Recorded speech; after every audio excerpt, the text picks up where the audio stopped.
This is the Blood Red podcast from the Liverpool Echo. Hello and welcome to the latest edition of the Blood Red podcast. My name is Dan Kay and I'm joined here by three of my esteemed colleagues from the Liverpool Echo Sports Desk. To my immediate left is Mr. Ian Doyle. How are you, Ian? Okay, you?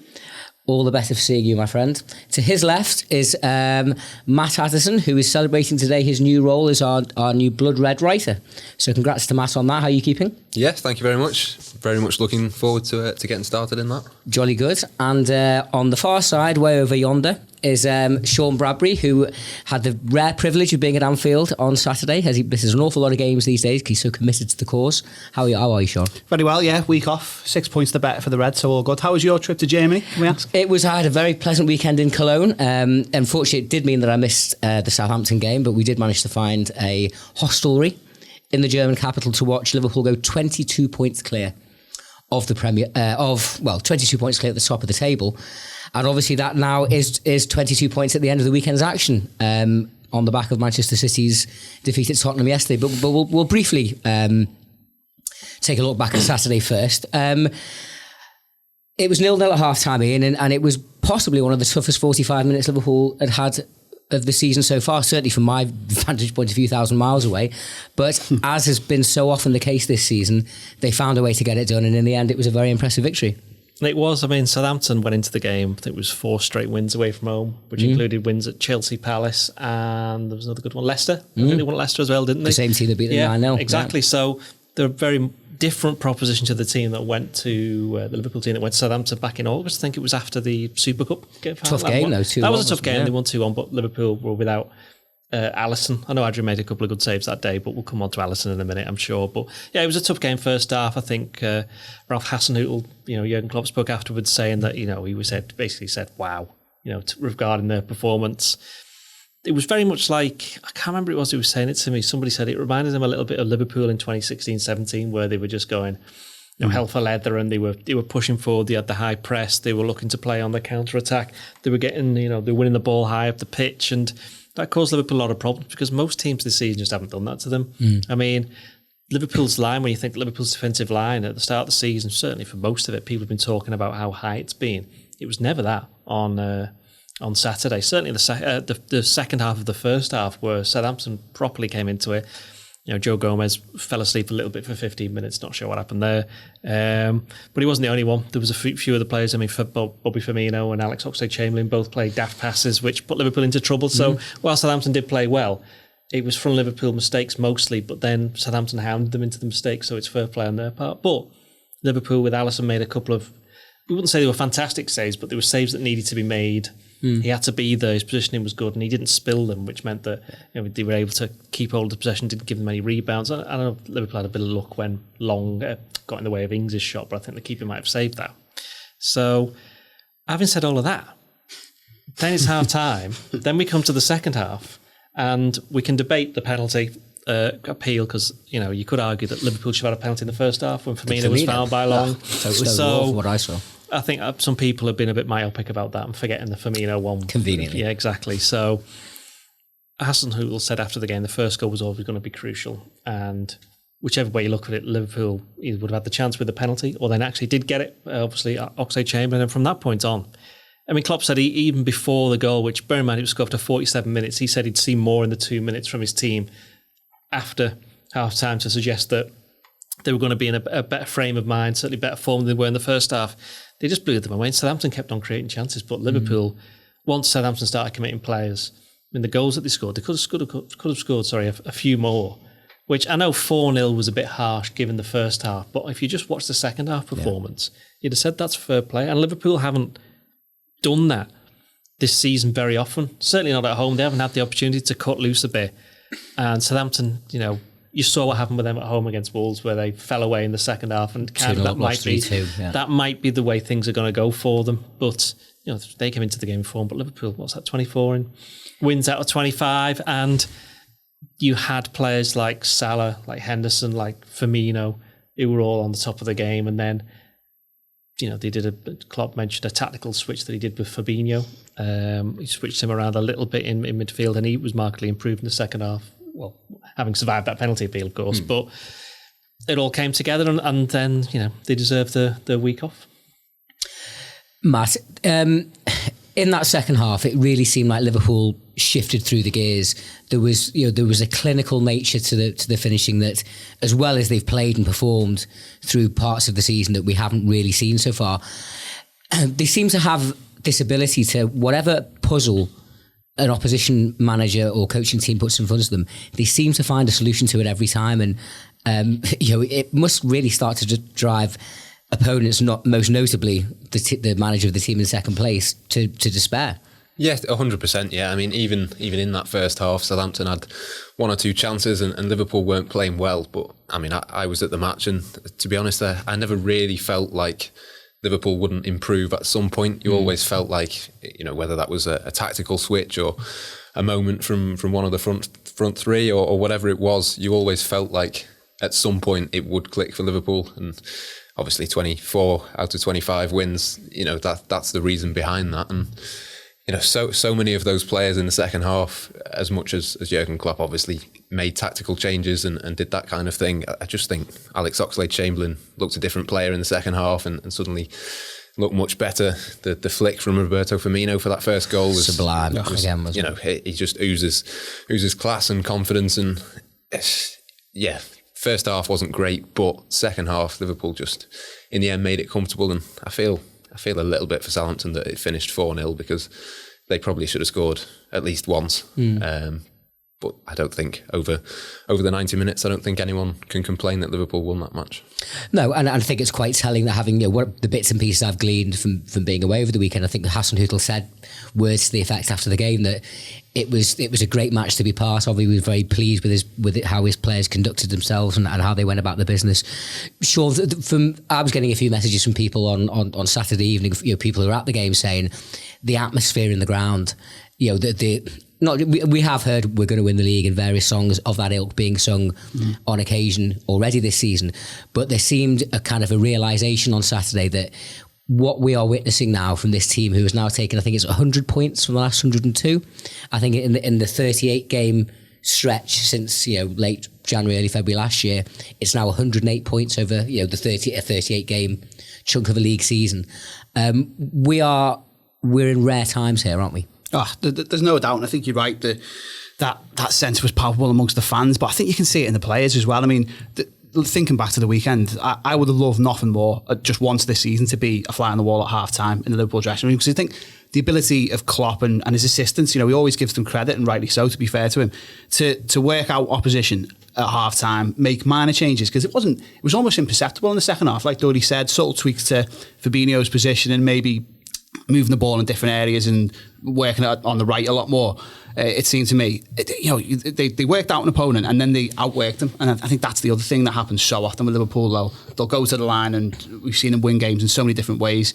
And as Doyle said, it was really nice to see them cut loose and score 4. When was the last time? Was it Leicester? It was Leicester. It would have been when they got 4. So to do it at home, people at Anfield to see that was fantastic. And yeah, that second half, I think, they were arguably playing like champions in the first half. I'm not quite sure what Van Dijk was doing with that little flick when he tried to finish it. Yeah, it could have, a more orthodox finish might have resulted in a goal. Well, his first touch almost seemed to come almost behind him. Yeah. So I don't know if he had too many other options. It's still a good save though. Yeah, to be fair, it was. Yeah, and if it goes in, everyone's going wow. Yeah, absolutely. But in the second half, like Dory said, all the big names and the big performers came to the fore. I thought Salah was fantastic again. Almost every time he was kind of putting a one-on-one. He outmuscled his man or beat them with a bit of skill, and obviously got his 2 goals and got his just deserves. And Firmino's been mentioned. Henderson, superb again. A goal and assist. That's twice in the last few games, isn't it? Did it against Wolves, did it again at the weekend. Another captain's performance. But yeah, I think they played in the end with the swagger of champions, and rightly so. I mean, you could almost argue that Saturday was almost like a metaphor for the season in terms of like Liverpool broke down the resistance of the team in front of them immediately, Southampton, in the same way that, and kind of broke their spirit almost, in the same way that maybe they have to their main title challengers, Manchester City. And having seen certainly most of the second half of their match at Tottenham yesterday, none of us are going to be counting any chickens. We're all very confident Liverpool are in a great position and should fulfil their main objective this season. But is it fair to say, Ian, that Liverpool's relentless, remorseless form has kind of broken City's spirit a bit? Yes, I think it has actually in a way, and I think I didn't, obviously. I was at the West Ham game on Wednesday, and United were playing City, weren't they, in the Carabao Cup semi-final. Leg, yeah. And my dad, who you may know from podcast previous, yes, great listen now, if you haven't heard it yet. He spoke to me the following day and he went, listen, son, City have gone. He said they've just completely gone. And I said, well, hang on, I thought they had loads of chances. He says he did, but they're not there. They're not the team that they were. And I saw a lot of the game against Tottenham. And the chance that they had, I mean, let's be brutally honest here, they could have easily won that game. Well, it was vintage Mourinho, wasn't it? Yeah. Well, he tried to do that against Liverpool, and Liverpool scored, and that's the difference. It was, I think, did Tottenham have 3 shots and City had about 20? Certainly, when it was 2-0, when the second goal went in, that was their second shot on target. They ended up with one more, and I'm sure City ended up with, I think they had 14 at one point. I'm pretty sure it was nearly 20, if not 20. But yeah, you can tell with City, it's interesting in a way because they've led from the front nearly all of the time they've been champions. And I know people say, well, Liverpool could have gone 10 points clear, but when it was they went to the Etihad, what was it now? Last year, and they could have done, but City win that and it's 4 points and it's not that big a gap to overturn, especially when you're a club that's just taken 100 points the previous season. Proven winners. And I think Liverpool this season, I was thinking back to the Tottenham game against City, was it the second game of the season? It was, wasn't it? Yeah. Because it must have been because it was the Southampton game. We were on the way back from Southampton. And the City game was on radio, and we were with a couple of lads from Liverpool.com, our sister website, and basically I went into the garage to put some petrol, and they went, "Oh, City have scored for 3-2." So I came back in, and then the game finished. They went, "It's 2-2." It's like, hang on, what's happened here? And he says, "Well, it's been," and they were celebrating then City dropping 2 points in the second game of the season because that was the mentality that they've had to gain from the previous year when neither Liverpool nor City were dropping any points whatsoever. So it's just been every single time City have dropped a point, Liverpool have just gone, well, we need to win this. So what happened last season to Liverpool is what's been driving them this year. As much as they try and say, look, we're just forgetting about what happened. I've spoken to a few of the players and they've said, look, what happened last year, it hurt because we got 97 points. How on earth did we, we thought that would have been enough. I think Trent Alexander-Arnold said that. Andy Robertson said that as well. We thought that would have been enough. We all felt that. Exactly. Yeah. And any other, I think almost every other season, with the exception of the one before, actually, it would have been enough. Right. But just that City were there. But now City have got a team like Liverpool who've just gone, well, you're the standard bearers. We know what we need to do. And it is hard for a team to win 3 leagues in a row. We have to accept that. Liverpool did it exactly, once. And I think United did it twice. Yeah. Huddersfield did it in like Huddersfield the 30s. And Arsenal, I think they're the only ones. I've asked Sean about that. 30s, do you remember that? Yeah, just about. Yeah. Right. Yeah. And, so Liverpool have broken the spirit, but I think it's because of City that Liverpool had that to do in the first place. And even now, the players, when they say like, oh, it's not done yet, they're not lying. They're still thinking, hang on a minute, if we lose 1 or 2 games here or drop some points and City just win a few games and suddenly City, they've proven they can do it. But I think looking at City and the words that are coming out of the, from their camp and the way Guardiola was after the game. Well, you're stealing my next question. I'll go on to that. Right, that they give the impression that they know it's done. And if you're covering or supporting any other team, you would have said months ago. Well, months ago. Not like last week or earlier this month. You just said 2 months ago that it's done. Well, Mourinho said it before, and he reiterated that yesterday, didn't he? He said after the City game in November. I couldn't believe that the lead of 22 points is the biggest anyone's had ever in history. Yeah. And I'm thinking, is that right? So I went bad and had a look. I never had a figure of 26 points in my head. No, they were never that far out. No chance. But it was big, though. But even City, when they got the 100 points, they finished 19 points behind United. That would have been weird. ahead of United, didn't they? But United, I think the last 4 or 5 games, lost 2 and drew 1. So United were never 19 points behind. It's just like, it's ridiculous. I mean, it's hard to comprehend because it's never happened before. No, and it may never happen again. And I would be amazed simply because, but anyone doing it again? Because they literally are 2 points away from being perfect. And I remember going back, sorry to just go on a little bit more here. I remember going back to when Benitez was in charge and he said, for us to win the league, everything has to be perfect. And he used to say that time and time again. And it's turned out that he was right. Yeah. Matt, it's been well documented. Pep Guardiola kept his players in for 40, 45 minutes after the match at Tottenham yesterday, then came out and said how pleased he was with the performance, which doesn't quite add up somehow. But he then alluded, he made reference to the former chair of the Premier League, Richard Scudamore, who, when City got their 100 points a couple of years ago, said probably quite fairly that it isn't something that you'd really want to see every year. And Guardiola basically said, well, is he going to have something to say about this now? Kind of forgetting the fact that he isn't actually in that post anymore. Is that another example of how just the unbelievable intense pressure that Liverpool have put on him and his club have basically forced them to crack under the pressure, and they don't really know how to handle the situation that they're in now? Yeah, I mean, I think there's a few different layers to it, to be honest. I think just the manager that he is and how fantastic he's been over his career and some of the clubs that he's been at. The football he's played. Yeah. You can't argue with how unbelievably good he is. I mean, he is literally one of the best football managers there's ever been. He's managed some, that Barcelona team is probably, again, one of the best there's ever been. And he's just not used to being in a situation where he's that far behind. And, you can understand why that's difficult for him and for his players, to be honest. But yeah, in terms of the Richard Scudamore comments, I thought it was a bit strange to go back to those. You can sort of see from a siege mentality kind of point of view that he might want to sort of not paint them as a victim or whatever, but that's that sort of mould. And look, it's not something that the Premier League will want for one team. I think football fans in general. Generally, a title race is much better to watch from a neutral perspective when there's two or more teams involved in it. But look, Liverpool haven't won the league for 30 years. You can't exactly say that, they don't. Not that they don't deserve to win it, or they don't deserve to have their moment. It's not like anybody is sitting here thinking Liverpool are going to win the league by 25 points this year, next year, and the year after. I mean, it as Ian said, it's a one-off, and I think that's fine. Guardiola must have been fed that line, by the way. Somebody at City must have told him that, I think. Go on, Sean.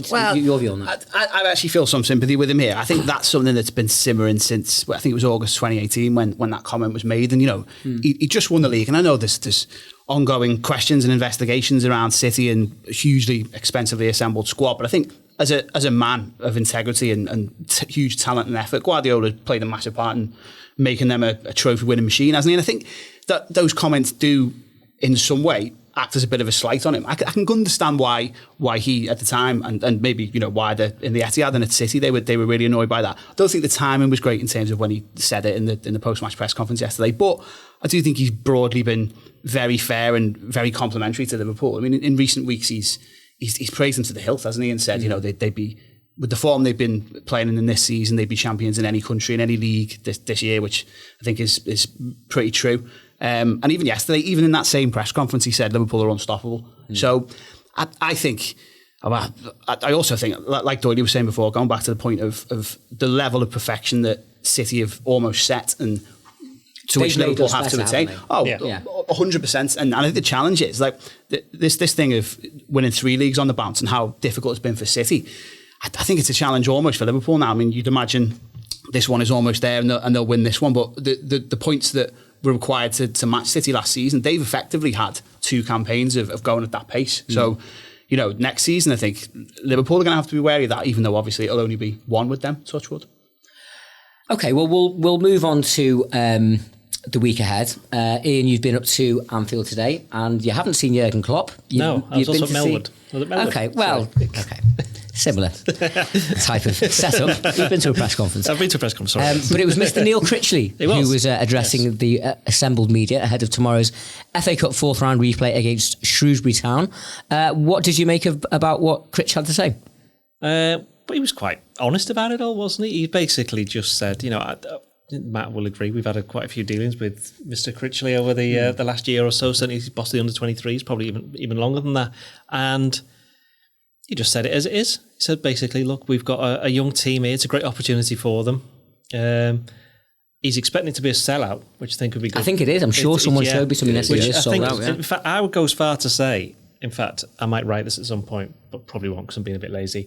I would go as far to say Anfield will see something. It'll be completely different to anything else that's happened at Anfield before tomorrow. It'll be completely different to 2 things. One, we're obviously going to see an under-23 side, which Critch was actually saying it's going to be more like an under-20 team or under-19, possibly with the exception of Pedro Chirivella. I think everybody else will be 20. Yeah, I think under 20, I think. But the fan base will be different because there's going to be so many youngsters there as well. People that haven't had the chance to go they'll want to go and say, they'll want to say, I've been to Anfield, I've seen Liverpool play. It's under floodlights. It's under floodlights. It's still an FA Cup game. There'll be 8,000 Shrewsbury fans who'll be desperate to see their side win. Shrewsbury, you could argue, even though the bookies are saying the opposite, are now the favourites, or they should be the favourites. Bookies still back in Liverpool, are they? Oh, yeah, I think Shrewsbury last I've seen was 3-1. Really? So, Really, so just letting everybody know that. They probably won't be by the time this gets finished. But it will be completely different to anything else for all those reasons. Obviously, there's no Jurgen Klopp, certainly not in the dugout. I don't think he's going to turn up. Don't know for sure. Critch wasn't really giving anything away regards to that. But he did speak highly about, Liverpool's youngsters, as I said before, he said this is a great chance for them. He's expecting them. This is a chance for them to prove themselves, to prove they can do it at Anfield. He said some nice things about Curtis Jones, who would imagine would be one of the star men for Liverpool. And he also, he went back to the game against Aston Villa, which obviously the youngsters lost 5-0. And it's a strange one because some of those players won't be playing. Like Herbie Kane, who's one of the best players, he's gone back out on loan, hasn't he, to Hull. Yeah. Who else is not going to be Christy playing? Davis. Christy Davis has gone out. He's gone out on loan to Belgium as he's injured now anyway. Yeah. But you'll have Nico Williams, you'll have Curtis Jones, you'll have Harvey Elliott, who did play against Aston Villa. Yeah, but them two weren't there last time, and now he's got more experience. And I also think for Liverpool, they'll have a little sense of the unknown, because I know that a couple of Shrewsbury scouts went down to watch the under-23s on Saturday, and then very quickly realised next to none of these players will be playing against us on Tuesday. Lucky boys. I would imagine they probably went to watch the Wolves game a few days early. It's not far from Shrewsbury to Wolverhampton, is it? No. So you see Harvey Elliott's sublime overhead kick. Exactly, yeah. So it is a great opportunity for these youngsters. Critch has got a lot of faith in them. He believes in them. It was interesting what Klopp said in terms of, if we're going to play an under-23 team, he basically said, it shouldn't be me that's in charge of them. It should be Critch. He's their coach. He knows them. Works them day in, day out. I think it's for Critch as well. He's going to be taking charge of a first team game. He's going to be the Liverpool manager, isn't he? For what he had done in Aston Villa. He's going to be at Anfield, full house. Everyone will be behind them. It's a big night for him as well. And he said, look, at the end of the press conference, he says, look, I wish it was starting right now, kind of thing. So it's going to be very interesting. And I think it will be. It's interesting. It's not on telly either, is it? No, I don't think it's on television. It's not on television. I think they're showing the Newcastle replay. Yeah. Which, to be fair, is sensible because it still is Liverpool under 23s. But that might help them in a way, because I think they'll just be able to just crack on with certain things. Maybe they were slightly worried about what happened against Aston Villa, where they played quite well and suddenly were 4-0 down at half time. So I think it's a big night for certain individual players, just to see whether they're ready to make the next step, because Klopp has so much faith in these youngsters. A lot of them train around the first team at Melwood rather than at the academy, and then come down and play certain games. So be interesting. Matt, there has been some suggestion, not from many official channels, that bearing in mind Liverpool do have some of their kind of senior fringe players coming back into action, that one or two of them may benefit from a little run out, the likes of a Naby Keita or a Fabinho or a Lovren or whoever. It doesn't really, from all the noises we're hearing from Anfield, it very much looks like that will not be the case. How much of a statement of faith really is this in these young lads who have been performing at a very high level in their youth competitions? And who would you really say, as someone that's obviously studied the academy setup for quite some time now, are the ones that maybe those people going tomorrow night that may not be too familiar with some of the young lads pulling the red shirts on in front of them should be keeping an eye out for? Yeah, first of all, I think it's a huge opportunity for these players, and as you say, a huge show of faith for not just for the players, but for Critch as well, to get that opportunity. Obviously, Klopp could have quite easily just said, I'll take charge, but he's trusted, the staff who work at the academy day in, day out with these players. And it's going to be so interesting. I think the way it's sort of been worded over the last week or so, once the replay was confirmed, is that Liverpool are going to have no senior players, and obviously we expect people like Naby Keita and those sorts of players are not going to play. But I don't think it's going to be as unknown as maybe what people think. When you go through the team, there's quite a number of names that people will have seen. Keanu Hoover, for example, Sepp van den Berg, I'd imagine. He didn't play on Saturday, so you'd imagine that he'll play. Harvey Elliott, Curtis Jones, people like that. They're not senior players, but they're sort of they're well established. They've been around the fringes of the first team for a little while now. People will know who they are. And, I think generally, Kelleher as well in goal. I think, there's a number of names that you sort of look at and think, well, they're young, they're not experienced, but they've got more than enough quality to be able to, to show people what they can do. And to be honest, in terms of names that people wouldn't be massively aware of, I think the midfield is probably the area of the pitch where there's a couple of question marks for me. Whether Curtis Jones plays there or in the front three is probably going to decide that. You've got Chirivella, of course, I think is almost certain to play. And then, whether someone like Leighton Clarkson might come into the side. Dixon Bonner. Jake Bonner Kane as well. Jake Kane. I think he might put Curtis Jones in midfield simply because of that reason, because I don't think there's enough. Yeah, there's not experience not and a great strength deal in there. there. So yeah, I mean, certainly Kane and Clarkson didn't play over the weekend, so I'd have my eye on those. Have to expect they've been left out on Dixon that basis. Bonner, I believe, played the full 90 or certainly started on Saturday, so I'd be surprised if he played. Possibly a bench role for him, though. Quite possibly, yeah.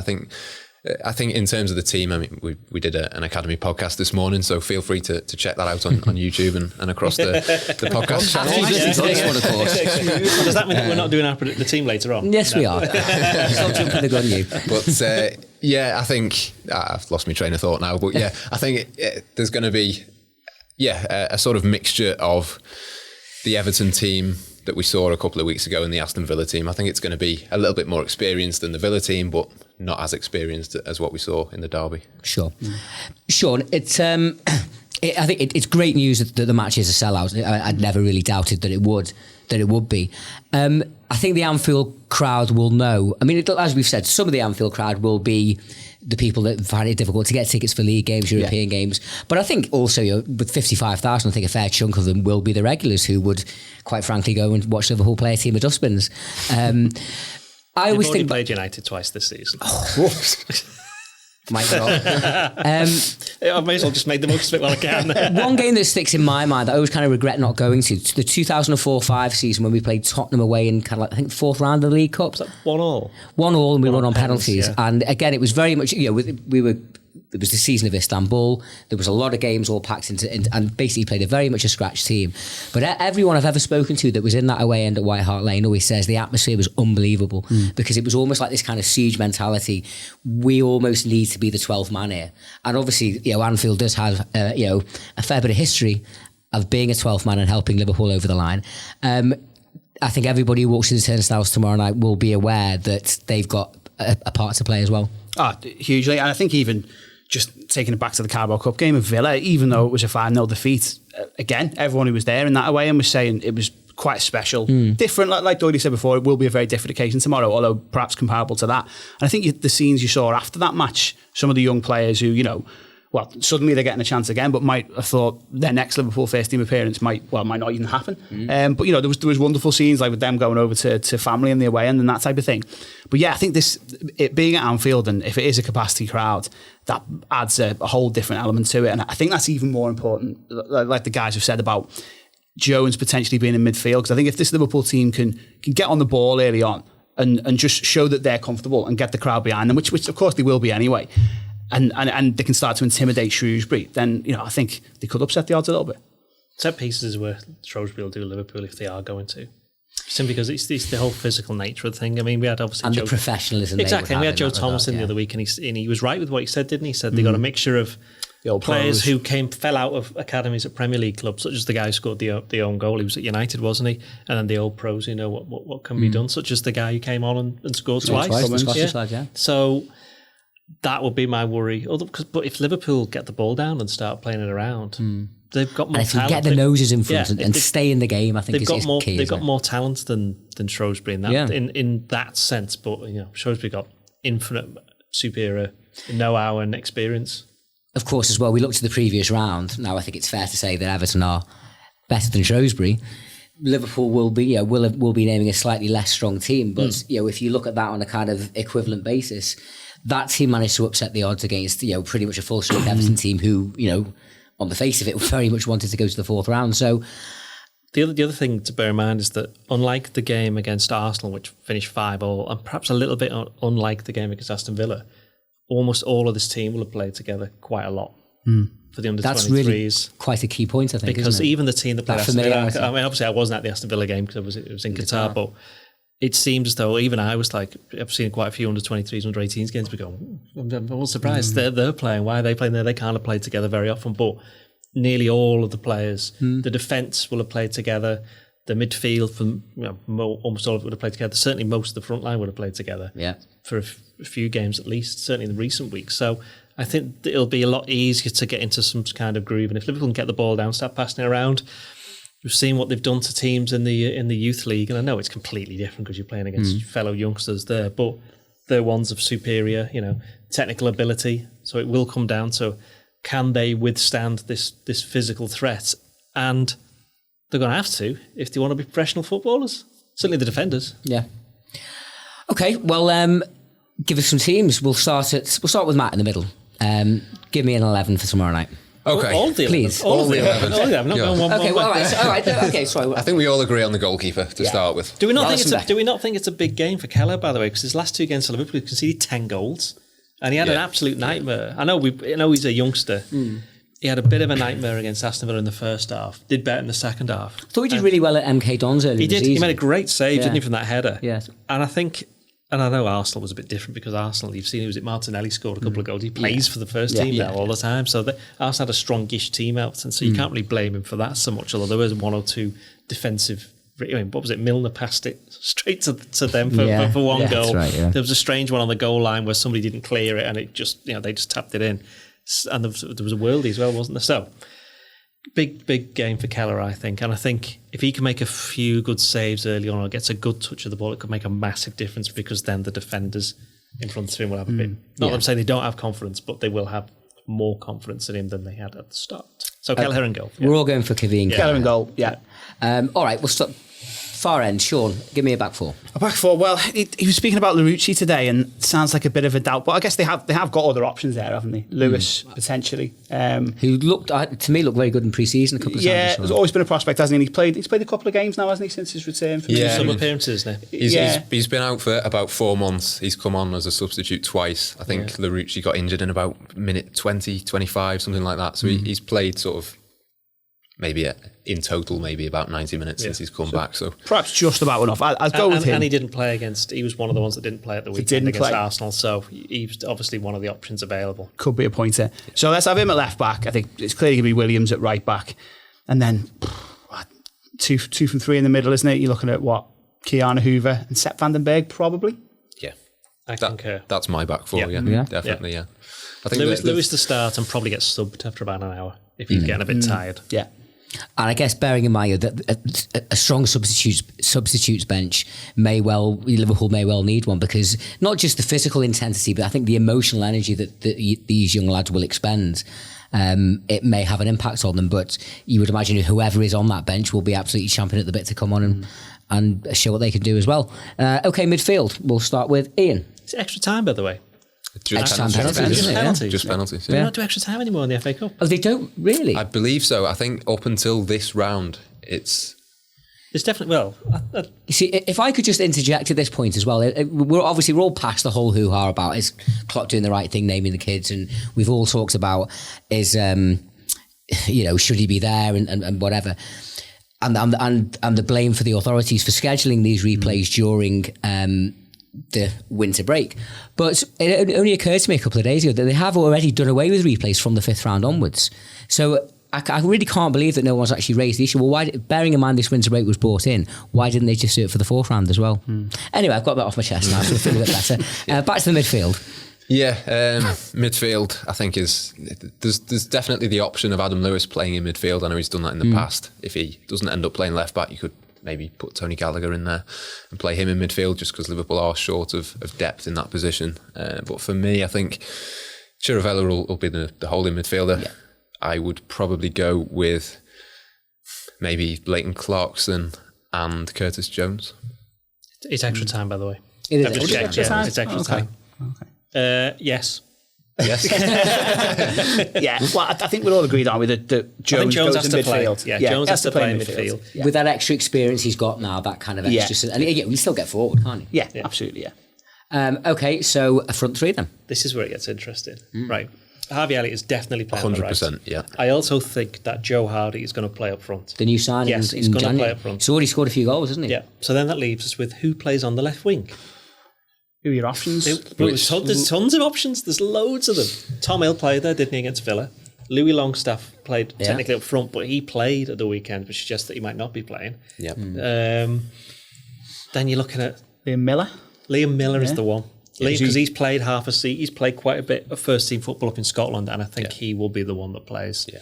And I think he could be somebody who Liverpool fans just haven't been talking about him because he doesn't play for Liverpool, or hadn't played for the best part of a year because he's been out on loan. He came back, and I think this could be an evening where he, it's like so many we mentioned before that these players might not ever play for Liverpool again. It could be their last chance, but for him, it's to prove that he's actually learned some of the stuff that he's picked up when he's been out on loan, and a chance to just also to restate himself as a Liverpool player. So I think he'll play on the left, Yeah, I think he probably has to. If Curtis Jones plays in midfield, he's the obvious choice, and I'm fairly sure he's played for Canada's senior national team as well. So I think he scored, hasn't he? Yeah. So he's I think you put him in for the experience if nothing else. Yep, sold on that experience, unknown quality. It's just managing things easy. You just fit the team completely. Well, but the point there is that, as I'm saying, that is completely not what happened against Aston Villa, where we were just all guessing on what on earth they're going to play here. Yeah. Whereas I think now, with all the youngsters that are, the senior players have been away against Villa, obviously some of the major youngsters couldn't play, which made a bit of a difference as far as I'm concerned. Whereas that's not been a problem here, and I think Liverpool will be a lot stronger, I think Matt said it, than people are expecting. Because of the familiarity continuity between them, They will give Shrewsbury much more of a game than I think people realise, because the other thing they'll have is, while Shrewsbury will be thinking, oh great, we're at Anfield and we can win, and we can win this, we've got Chelsea next. Because it's not the first team players, they will subconsciously, it's inevitable, drop off a certain level. Whereas for the Liverpool youngsters, they'll be like, we need to get stuck into these, let's go. This is our big chance. We might never play at Anfield Firehouse again. I think the other aspect as well, people always talk about the Anfield atmosphere and what it does to the opposition. I've always felt it's maybe slightly overstated what it does to the opposition. It's more what it does to our lads. It makes them a yard quicker, a yard faster, jump a yard higher. We've seen how that can happen at a senior level. But I think with these young kids, particularly as some of you have said, how for some of them, their very futures at Anfield may well be on the line, that extra 0.1% could make a huge difference. So it really should be a fascinating evening. Prediction time, Ian. You know what? I'm actually going to say Liverpool are going to win 3-2. There you go. Ian Doyle, positivity shocker. You heard it here first. He's always positive. I said they beat West Ham 4-0. I got that wrong. Yeah, that's what I said they'd win. Yeah, I think Liverpool win, but I think it might go to penalties. Bearing in mind that when you said that last week and we all just laughed at you and went, oh, Jamaica. Yeah. I was going to bring that up, actually. All right, Badders? 2-2 again. Liverpool win on pens. You took the words out of my mouth. 2-2 pens and a long night for those of us on a late shift. There are going to be a lot of goals, I suspect. A lot of goals. And hopefully great entertainment for everybody going and a really enriching performance for players, spectators. And we'll see. Hopefully Liverpool may well yet still have a fifth round trip to Stamford Bridge, because as we all know, Liverpool have hardly ever played Chelsea in cup competitions. And also the food in the Chelsea press room is the best ever, and that's why we're desperate for Liverpool to get through. Well, we'll see what happens, won't we? Thank you for joining us on the latest edition of the Blood Red podcast. We will, of course, be back for you later in the week with all the fallouts from the Shrewsbury replay. We haven't got a game next weekend, but of course we will have lots of fascinating, fabulous things to talk about you in the world of Liverpool. We won't have anything to write about. We'll get our thinking caps on, don't worry. And in the meantime, of course, keep tuned to the Echo website for all the breaking news from Anfield as it happens. Thanks for joining us.